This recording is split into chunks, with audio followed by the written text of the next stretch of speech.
Doctor గారు, గతం కంటే భవిష్యత్తు గొప్పది, నిన్నటి రోజు కంటే రేపటి రోజు మరింత మంచిది అని ప్రముఖ నాస్తికులు గోరాగారు అన్న మాటలను కాస్త వివరించండి.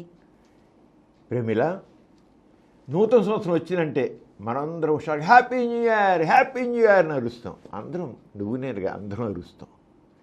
ఎంత హుషారుగా అరుస్తాం అంటే ఇంత అంత కాదు. అర్ధరాత్రి 12 కొట్టింది అంటే హ్యాపీ న్యూ ఇయర్ అంటాం. మరి ఇదే హ్యాపీ న్యూ ఇయర్ కింద సంవత్సరం కూడా అన్నాం, అంతకుముందు సంవత్సరం కూడా అన్నాం. అంటే గతం కంటే రాబోయే సంవత్సరం మోర్ హ్యాపీగా ఉండాలి అని ఆకాంక్ష కదా. హ్యాపీ న్యూ ఇయర్ నిరంతరం మన జీవితాన్ని ఆనందమయం సుఖమయం చేసుకోవాలని ఆశ ఆకాంక్ష అందరిలో ఉంటుంది.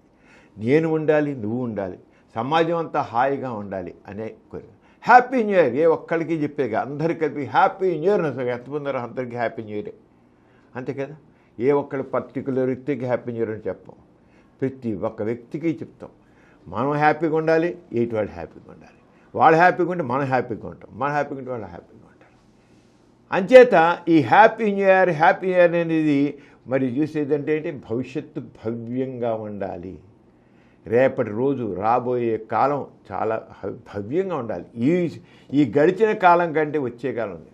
మరి హ్యాపీ న్యూ ఇయర్ అంటే ఈ నూతన సంవత్సరం ఏమైనా కొత్త దానాన్ని అది వెంట పెట్టుకొస్తుందా?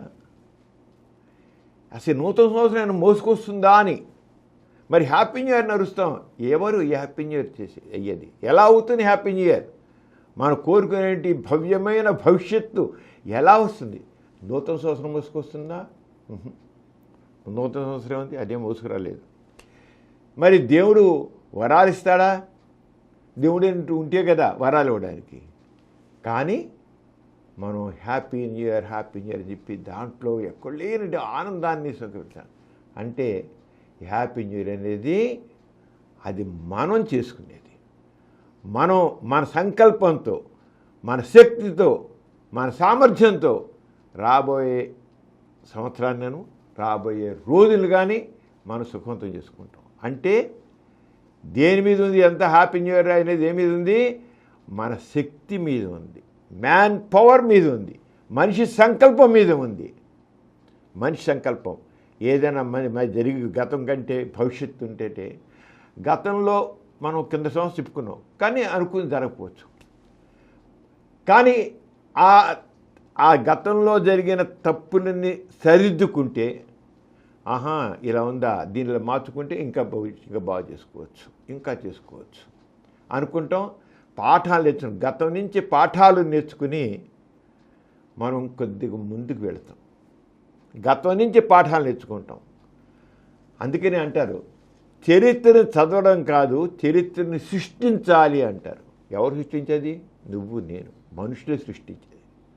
చరిత్రను చదవడం కాదు, చరిత్రను సృష్టించాలి. అంచేత గతాన్ని తిట్టుకుంటూ కూర్చోవడం కాదు, భవిష్యత్తుకి మనం చక్కటి మార్గం వేసుకోవాలి.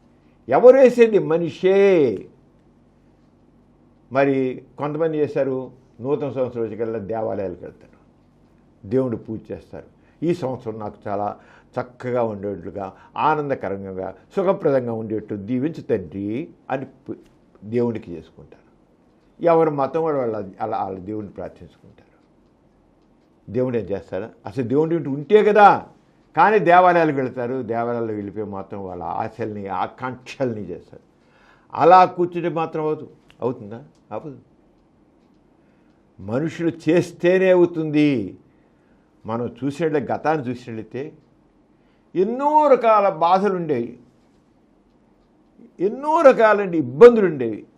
వాటన్నిటిని మనం సరిదిద్దుకుంటూ, కొత్త పంథానికి మార్గం వేసుకుంటూ, కొత్త విషయాల్ని కనిపెట్టుతూ మన జీవితాన్ని సుఖవంతం చేసుకుంటూ వస్తున్నాం. అంటే అక్కడ ఏముంది? మ్యాన్ పవర్, హ్యూమన్ పవర్, మనిషి యొక్క శక్తి, సామర్థ్యం, ఆలోచన, విజ్ఞత, వివేకము, దాని మీద భవిష్యత్తు ఆధారపడి ఉంటుంది. అంటే మ్యాన్ పవర్, మనిషి శక్తి, సామర్థ్యాల మీదే భవిష్యత్తు ఉంటుంది. అంచేత గోరాగారు నిన్నటి కంటే రేపు మంచిది అన్నారు. అంటే నిన్నదాకా మనం అయిపోయిందని మనం చేయలేం. కానీ అయిపోయిన దాంట్లో చేసిన పొరపాట్లను సర్దిద్దుకుంటూ భవిష్యత్తుకి ప్రణాళిక వేసుకుని భవిష్యత్తును అలా తీర్చిదిద్దుకుంటే నిన్నటి కంటే రేపు బాగుండదు. దేవుడి మీద భారం వేసి కూర్చున్నాకో ఎప్పటికీ అవ్వదు. మనిషే మార్చేది. Man is supreme, man is master. మనిషే చేసేది. అంతే గోరగారు చెప్పారు, నిన్నటి కంటే రేపు మంచిదంటే ఆ రేపు మంచిది అవడానికి ఎలాగంటే నువ్వే మార్చుకోగలవు. కింద సంవత్సరం నువ్వు అనుకున్నట్టు జరగలేదు, ఇంకా చేయాల్సిన ఆశలు ఉంటాయి. మనిషి ఇప్పుడు ఆశాజీవి. ఇంత సరిపోదు, ఇంకా చేయాలి అనుకుంటాను. నిజమే. సుఖానికి సౌఖ్యానికి అంతేది. ఒకనప్పుడు మనం ఎక్కడో ఊరు వెళ్ళాలంటే 2 ఎడ్ల బండ్లు ఎక్కి జట్కా బండి ఎక్కి వెళ్ళేవాళ్ళం. ఇప్పుడు ఏంటి, ఫ్లైయింగ్ ఇంజన్ చివరికి హెలికాప్టర్ మీద వెళ్ళిపోతున్నాం, విమానాల మీద వెళ్ళిపోతున్నాం. ఇప్పుడు ఎవడైనా అది 2 ఎడ్ల బండ్లు ఎక్కి ఊళ్ళు వెళ్తున్నాడా? జట్కా బండ్లు ఎక్కి ఊరు వెళ్తున్నాడా? సైకిల్ ఎక్కి దూరంగా వెళ్తున్నాడా? లేదే. ఎంత కంఫర్ట్ వచ్చింది, ఎక్కడి నుంచి వచ్చింది? ఏమైనా దేవుడు ఇచ్చాడా? దేవుడు దింపించాడు ఆయనను? మనం మనిషి చేశాడు దాన్ని. మనిషి నిరంతరం అభివృద్ధి కోసం, అభ్యుదయం కోసం కృషి చేస్తూ ఉంటాడు. అంచేత ఆశాజీవి, ఆప్టిమిస్టిక్. మనిషి ఎప్పుడు ఆప్టిమిస్టిక్, ఆశాజీవిగా ఉంటాడు, నిరంతరం ఉంటాడు, పాజిటివ్గా థింక్ చేస్తుంటాడు. ఏమవుతుంది, అవుతుందా, దేవుడికి దయ ఉంటుందా అని కూర్చుంటే అవదే, అవదు. దేవుడు కాదు, ఎవడు కాదు, నేను చేసేది. నేను మానవ కేంద్ర సిద్ధాంతం ద్వారానే మంచి జరుగుతుంది. దైవ కేంద్ర సిద్ధాంతం వల్ల మనిషి చతికిలిపడి కూర్చుంటాడు. నిజంగా వాస్తవాన్ని చూసేట్లయితే వీడు దేవుడు పూజిస్తాడు. ఏమని, నా జీవితాన్ని చక్కగా సంవత్సరం సుఖవంతంగా చెయ్యి, మా అమ్మాయి పెళ్ళేట్లు చెయ్యి, మా అబ్బాయికి ఉద్యోగం చెయ్యి, లేదా నా ప్రమోషన్ చేయడం చెయ్యి, నా ఆరోగ్యం బాగుపడేట్టు చెయ్యి అని దేవుడు కోరుకుంటాడు. కానీ అలా ప్రార్థించేసి కొబ్బరికాయ కొట్టి చూరుకుంటున్నాడా? లేదు కదా. ఆ కుర్రవాడు చదువుతున్నాడు, పాస్ అవుతున్నాడు. ఆ అమ్మాయి పెళ్లి గురించి ఆలోచిస్తున్నాడు, సంబంధాలు సరైన సంబంధం చూస్తాడు, పెళ్లి చేస్తాడు. అంతేగాని దేవుని పెళ్లి చేయడుగా. ఆ రోజు వచ్చి కళ్యాణం రోజు వస్తే అదే అయిపోతుందని ఎవడు కూర్చుంటే ఎప్పుడో పెళ్ళి లేవు. అంటే హ్యూమన్ ఎఫర్ట్, మానవ కృషే అభ్యుదయానికి మార్గం. అంచేత నిన్నటి కంటే రేపు మంచిదంటే కిందటి సంవత్సరం మనం సాధించలేని దాంట్లో ఎక్కడో మన ఇంకా ఆలోచన, ఇంకా మన కృషి తక్కువగా ఉంది, మన ఆలోచన తక్కువ ఉంది, మన ప్లానింగ్ తక్కువ ఉంది, మన విజ్ఞానం తక్కువ ఉంది. అంచేత గతంలో చూస్తే మరి ఇన్ని రకాల బాధలు ఉన్నాయి. ఇప్పుడున్నాయా? చాలా మంది ఆర్టిఫిషియల్ ఇంటెలిజెన్స్ వస్తుంది. ఇంకా ఎంత సులువైపోతుంది ఇప్పుడు పని అంతాను, ఎంత సులువైపోతుంది ఒక ఆర్టిఫిషియల్ ఇంటెలిజెన్స్ రావడంతో. ఎంత రెవల్యూషను ఈ డిజిటల్ యుగం వచ్చిన తర్వాత, చెప్పలేంత రెవల్యూషన్. కానీ మనిషిని మాత్రం మర్చిపోకూడదు. వీటన్నిటిని కనిపెట్టింది, చేసేది ఎవడు? మనిషి చేస్తున్నాడు. ఇప్పుడు రోబోస్ వస్తున్నాయి, ఫ్యాక్టరీలో పనిచేసేసి అన్నీ చేస్తున్నాయి. ఆ రోబోట్స్కి సంబంధించిన కరెంట్ లేకపోతే, ఆ రోబోట్స్ బ్యాటరీ మనిషి పెట్టకపోతే ఆ రోబో ఎందుకు పనికి రాయిలా పడి ఉంటుంది. ఎవడు చేసేది, కనెక్షన్ ఇచ్చేది ఎవడు? మనిషి. ఆ పవర్ కనెక్షన్ లేకపోతే రోబో కూడా డౌన్. అంచేత మనిషి మూలం. అంతేగాని ఏదో కొత్త రోబోలు వచ్చాయి, ఇంకొచ్చి చేసేస్తాయి, మనిషిని ముంచేస్తాయంటే ఏహే మంచం. మనిషి కాంటే అన్నింటిని నోరు మూయిస్తాడు. అంటే మనిషి మానవత్వంతో మంచితనంతో ముందుకు వెళ్ళాలి, ఆలోచనలు అలా ఉండాలి. అంచేత ఈ అభివృద్ధి అంతా కూడా ఘోరంగా చెప్పారు, నిన్నటి కంటే రేపు మంచిది. అంటే మనిషి కృషి చేసి ఇంకా తప్పులు దిద్దుకుని ఇంకా కొత్త ప్లాన్లతో కొత్త కనిపెట్టుకుంటూ దాన్ని ముందుకెళ్ళి మన జీవితం సుఖం. గతం కంటే భవిష్యత్తు గొప్పగా ఉంటుంది. మనం చూసాం, గతం కంటే భవిష్యత్తు కదా ఈనాడు మనం చూస్తున్నాం. ఎంతవరకు ఈ రోజు కంటే ఇవాళ కంటే రేపు ఇంకా మన ఊహ కింద అంత అభ్యుదయం వస్తుంది, రెవల్యూషనైజర్ వస్తుంది. అది దాంట్లో డౌట్ లేదు. ఎందుకని హ్యూమన్ ఎఫర్ట్, మనిషే మూలం, అది అలా అలా చూసేది. అండ్ హ్యాపీ న్యూ ఇయర్ అన్నామంటే అలాగా. అంచేత గోరా గారు మరి ఈ రంగం అన్నారంటే దానికంటే మనిషి మూలం చేత ఈ హ్యాపీలో నాస్తి దృష్టిలో ఆశ. ఆశ అంటే నమ్మకం. మనిషే చేస్తాడు కనుక మనిషి చేస్తాడు. మనిషి బట్టి ఎంత మార్పు వచ్చింది. పూర్వకాలం 2 బండ్లు పోయేవాడు ఈరోజు విమానాల్లో వెళ్ళగలుగుతున్నాడంటే, 2 బండ్లు మీద ప్రయాణం చేసేవాడు విమానాల్లో పరిగెడుతున్నాడు, హెలికాప్టర్ వెళుతున్నాడు, ఇంకో దాని మీద వెళుతున్నాడు అంటే ఎవడు చేశాడు మనిషి. అంచేత హ్యాపీ న్యూ ఇయర్. నిన్నటి కంటే రేపు మంచిది, నిరండి ఇవాళ మంచిది, ఈ రోజు కంటే రేపు మరింత మంచిది, ఇంకా భవిష్యత్తు ఇంకా మంచిది, గతం కంటే భవిష్యత్తు మంచిది. అంచేత దేని మీద గోరా గారికి ఆశ, నాసికత్వంలో దేని మీద ఆశ? మనిషి కృషి మీద ఆశ. హ్యాపీ న్యూ ఇయర్ అన్నాం. హ్యాపీ న్యూ ఇయర్ అంటే దేని మీద ఆశ? హ్యాపీ న్యూ ఇయర్ అంటే మనిషి కృషి మీద నమ్మకంతో హ్యాపీ న్యూ ఇయర్. నేను నీకు హ్యాపీ న్యూ ఇయర్, నువ్వు చాలా పైకి రావాలి అన్నా అంటే నువ్వు కృషి చేస్తావు, నువ్వు పైకి వస్తావు. నువ్వు కృషి చేస్తావు, పైకి వస్తావు. ఆశతో హ్యాపీ న్యూ ఇయర్ అట. నేను నాదే ఉంది, అంత దేవుడిదే, నేను అంత ఇలా ఏం చేయను కూర్చుంటావు. నేను హ్యాపీ న్యూ ఇయర్ నా బెస్ట్. అప్పుడు నువ్వు ఆ ముక్క అన్నా అనుకో, నాది ఉంది దేవుడు చేస్తే అవుతుంది, లేదు కూర్చుంటే కాదు. నేనేమో నాస్తికుడి కనుక నేమంటాను, లేదు నువ్వు అలా కూర్చుంటే అవ్వదు, నువ్వు పని చేస్తే మాత్రం తప్పకుండా కృషి చేసి తప్పకుండా సాధిస్తావు. అంతేదా గోరా గారు చెప్పిన దాంట్లో నిన్నటి కంటే రేపు మంచిది అని అన్నారంటే దేని మీద ఆశ, దేని మీద నమ్మకం?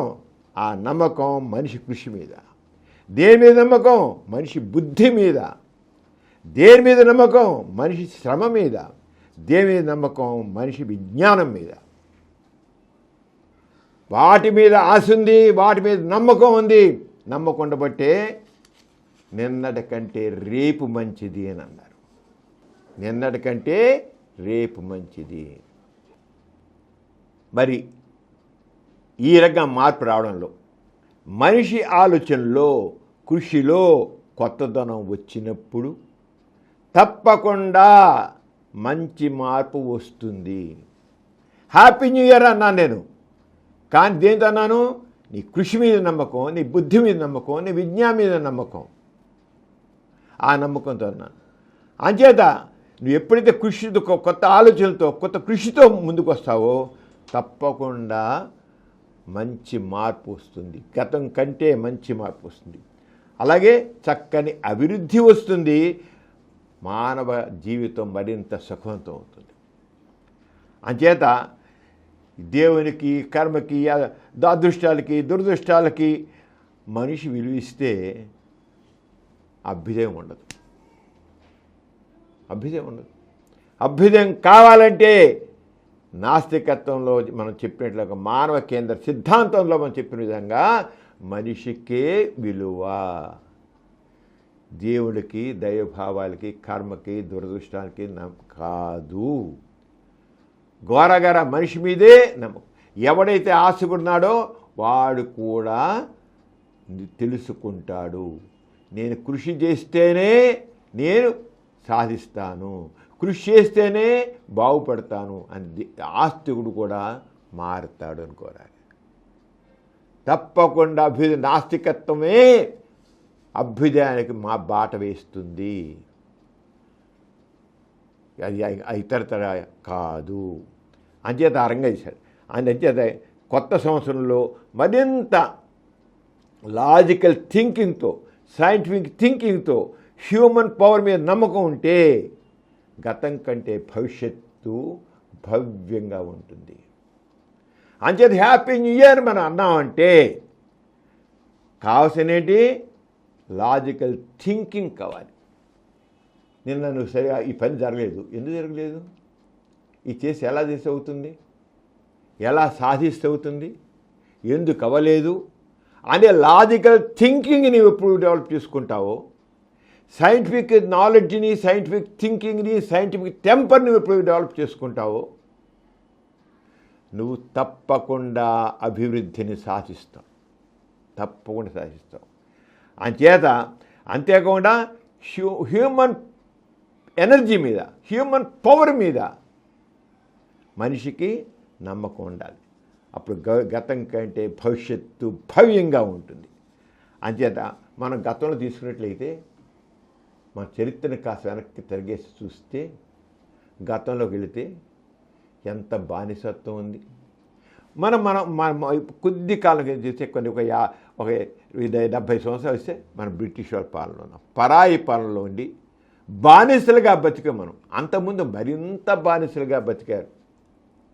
దోపిడీకి, దుర్మార్గానికి, దుష్టత్వానికి మందరం గురయ్యాం. మరి ఈరోజు మరి ఎంత మార్పు వచ్చింది? ఎవరు తెచ్చారు మార్పు? దేవుడిచ్చాడా? మనం సాధించుకున్నాం స్వాతంత్ర్యం. మన ప్రభుత్వాన్ని మనం నిర్మించుకున్నాం, రాజ్యాంగాన్ని మనం నిర్మించుకున్నాం, దాని ప్రకారం పాలన చేసుకున్నాం, బాగుపడ్డాం. మరి గతం కంటే భవిష్యత్తు గొప్పగా ఉంటుంది అన్నారు. కారణం అంటే వీటన్నిటిని నిమిత్తం. అంచేత బానిసత్వం ఉండేది, దాన్ని పారదోలేం. బానిసత్వం పారదోలేం. స్త్రీలకు హక్కులు ఉండేవి కాదు, ఒంటింటి కుందేళ్ళలాగా ఉండే ఒంటిలో ఏ రకమైన విలువ ఉండే కాదు. పురుషునికి విలువ, స్త్రీకి ఏ రకమైన విలువ లేదు. మరి స్త్రీలు పురుషులతో సమానంగా ఉన్నారు. Human rights to equal all human beings. మగ లేదు, ఆడలేదు, అందరికీ సమానం. ఈ జాతి లేదు, ఆ జాతి, ఈ వర్ణం లేదు, ఆ వర్ణం, ఈ కులం లేదు, ఆ కులం లేదు, అందరికీ సమానం. All are equal before law. పూర్వకాలం ఉందా? కేవలం డబ్బున్న వాళ్ళకి, పెత్తందారులకి, వాళ్ళకే విలువ, మామూలుకి. ఇప్పుడు ప్రతి ఒక్కరు 21 ఏళ్ళ ప్రతి ఒక్క వ్యక్తికి, 18 ఏళ్ళ ప్రతి ఒక్క వ్యక్తికి ఓటు హక్కు ఉంది. తను కావాలంటే ఎలాంటి వాళ్ళకి తను నెగ్గించుకోగలడు, తీసి పక్కన పడేయగలడు. ఎక్కడి నుంచి వచ్చింది? మనం చేసుకున్నాం. మరి పూర్వకాల రోగాలన్నీ దేవుని శాపాలు నొక్కినవాడు. ఇప్పుడు వైద్య శాస్త్రం ఎంత అడ్వాన్స్ అయిపోయింది, మెడికల్ సైన్స్. ఎన్ని రోగాలను మనం జయించేసాం. ఏమన్నా దేవుడు చేశాడా?